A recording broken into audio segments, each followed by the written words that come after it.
Hello student, good morning. Welcome all of you. Student, 9th class में second chapter Bharat का भौतिक स्वरूप हम पढ़ रहे थे। मुख्य भौगोलिक आकृतियां भारत की जो हैं वो पढ़ रहे थे हम।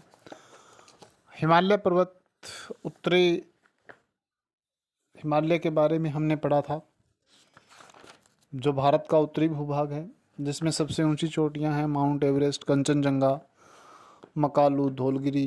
ये सब भारत ही नहीं बल्कि विश्व की सबसे ऊंची चोटियों में से एक मानी जाती है। आज हम हिमालय पर्वत की कुछ और मुख्य विशेषताएं पढ़ेंगे। उत्तर हिमालय या हिमाद्री, ग्रेटर हिमालय जिसको कहा जाता है, उसके बारे में हमने पढ़ा है। हिमालय की दो और श्रेणियां हैं जो आज हम डिस्कस करेंगे। हिमाद्री के दक्षिण में स्थित श्रृंखला सबसे अधिक असम है एवं हिमाचल या निम्न हिमालय के नाम से जानी जाती है। दक्षिणी भाग जो है हिमाद्री का, या जो ग्रेट हिमालय है, महान हिमालय जिसको कहते हैं, ट्रांस हिमालय जिसको कहा जाता है, उसके दक्षिणी भाग में, हिमाद्री के दक्षिणी भाग में हिमाचल या निम्न हिमालय है। ये ज़्यादा असम है। असम का मतलब है ये बहुत ज़्यादा विशेषताओं वाला है, एक जैसा नहीं है, विभिन्नताओं वाला है। असम मतलब विभिन्नताएं जो होती। इन श्रृंखलाओं का निर्माण मुख्यतः अत्यधिक संपीड़ित एवं परिवर्तित शैलों से हुआ है। परिवर्तित शैलों से इसका निर्माण हुआ है, जो कि काफ़ी संपीड़ित है। इनकी ऊंचाई 3700 से 4500 मीटर के बीच तथा औसत चौड़ाई 50 किलोमीटर है। ये जो इलाका है जिसको हम हिमाचल हिमालय या निम्न हिमालय कहते हैं, ये ऐसा इलाका है जो 3700 से 4500 मीटर की ऊंची चोटियाँ इसमें पाई जाती हैं, और जो महान हिमालय है उसमें 6000 मीटर की एवरेज की चोटियाँ पाई जाती हैं। तो 6000 की चोटियों से नीचे की जो चोटियाँ हैं, जो निचला हिमालय है, उसे हिमाचल हिमालय कहते हैं। 50 किलोमीटर इसकी चौड़ाई है। पीर पंजाल श्रृंखला सबसे अधिक लंबी तथा सबसे महत्वपूर्ण श्रृंखला है। इस क्षेत्र में पीर पंजाल जो श्रृंखला है, पर्वतीय श्रृंखला, वो सबसे लंबी श्रृंखला है। इसके अलावा धौलाधर जो आपका हिमाचल प्रदेश में, उत्तराखंड, महाभारत की पहाड़ियाँ, नेपाल का इलाका।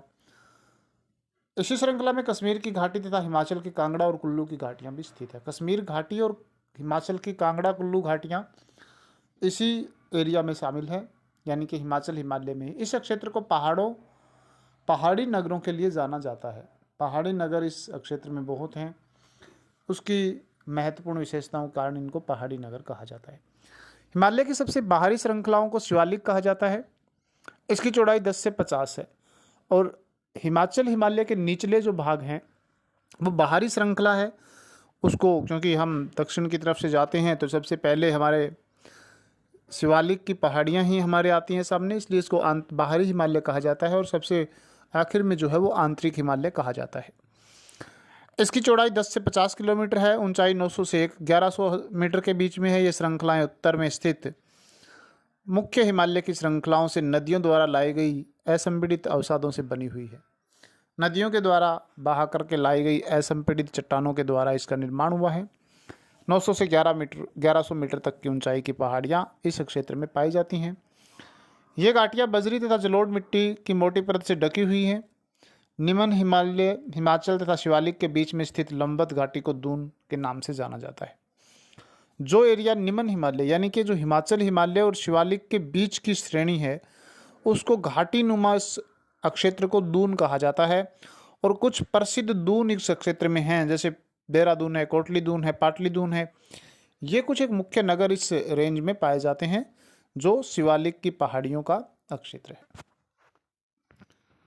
इस उत्तर दक्षिण के अतिरिक्त हिमालय को पश्चिम से पूर्व तक स्थित क्षेत्रों के आधार पर भी विभाजित किया जाता है। अभी तक जो हिमालय का विभाजन हमने देखा वो उत्तर से दक्षिण की तरफ था, लेकिन पश्चिम से पूर्व या पूर्व से पश्चिम भी इस हिमालय को कुछ भागों में बांटा जा सकता है। पश्चिम से पूर्व के अगर वर्गीकरण की बात करें तो इस वर्गीकरण को नदी घाटियों की सीमाओं के आधार पर किया गया है। उदाहरण के लिए सतलुज और सिंध के बीच के क्षेत्र को पंजाब हिमालय के नाम से जाना जाता है। जो सिंधु नदी है, सतलुज नदी है और सिंधु नदी के बीच का जो क्षेत्र है उसको पंजाब हिमालय के नाम से जाना जाता है। लेकिन पश्चिम से पूर्व तक क्रमशः इसे कश्मीर तथा हिमाचल हिमालय के नाम से जाना जाता है। लेकिन पश्चिम से अगर पूर्व तक की बात करें तो कश्मीर और हिमाचल के नाम से इस श्रेणी को जाना जाता है। सतलुज और काली नदी के बीच के क्षेत्र को, हिमालय के भाग को कुमाऊं हिमालय कहा जाता है। सतलुज नदी और काली नदी के बीच का जो क्षेत्र है, पूर्व से पश्चिम की बात हम कर रहे हैं, तो वहाँ इसको कुमाऊं हिमालय के नाम से जाना जाता है। काली और तीस्ता नदियाँ नेपाल हिमालय और तीस्ता और दिहांग नदी के बीच के क्षेत्र को असम हिमालय के नाम से जाना जाता है। हिमालय के कुछ क्षेत्रीय नाम भी हैं जिनको आप पता करके अपने नोटबुक से लिख सकते हैं। ब्रह्मपुत्र हिमालय की सबसे पूर्वी सीमा बनाती है, यानी कि ब्रह्मपुत्र जो है वो सबसे पूर्व में है। सबसे पश्चिम में कौन सी है? सतलुज नदी है। सिंध,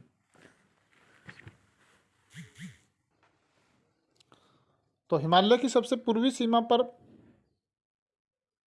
ब्रह्मपुत्र नदी है, सबसे पश्चिमी सीमा पर सिंधु नदी है। दिहांग महाखंड या गारज के बाद हिमालय दक्षिण की ओर एक तीखा मोड़ बनाते हुए भारत की पूर्वी सीमा के साथ साथ फैला हुआ है। दिहांग महाखंड, जहाँ पर ब्रह्मपुत्र नदी भारत में प्रवेश करती है, महाखंड है, वहाँ एक गारज का निर्माण करती है। तो वहाँ से हिमालय की श्रेणी भी मुड़ जाती है, भारत की पूर्वी सीमा के साथ साथ म्यांमार के साथ सीमा बनाती हुई नीचे की तरफ, दक्षिण की तरफ फैली हुई है। इसे पूर्वांचल या पूर्वी पहाड़ियों के नाम से जाना जाता है। इन पर्वत श्रृंखलाओं को पूर्वांचल या पूर्वी पहाड़ियाँ कहा जाता है।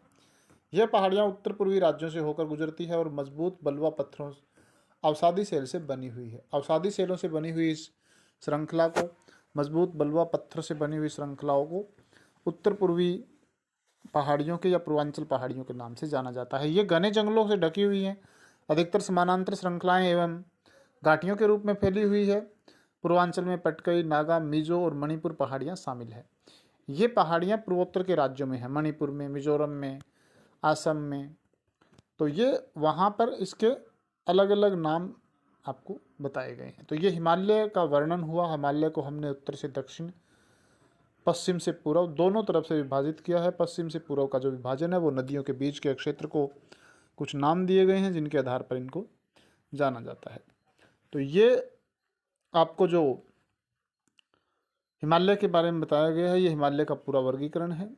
दूसरी जो भौगोलिक स्थिति है भारत की, उत्तरी मैदान हिमालय के बाद जो स्टार्ट होते हैं, उनको हम नेक्स्ट वीडियो में करेंगे। तो thank you, have a nice day.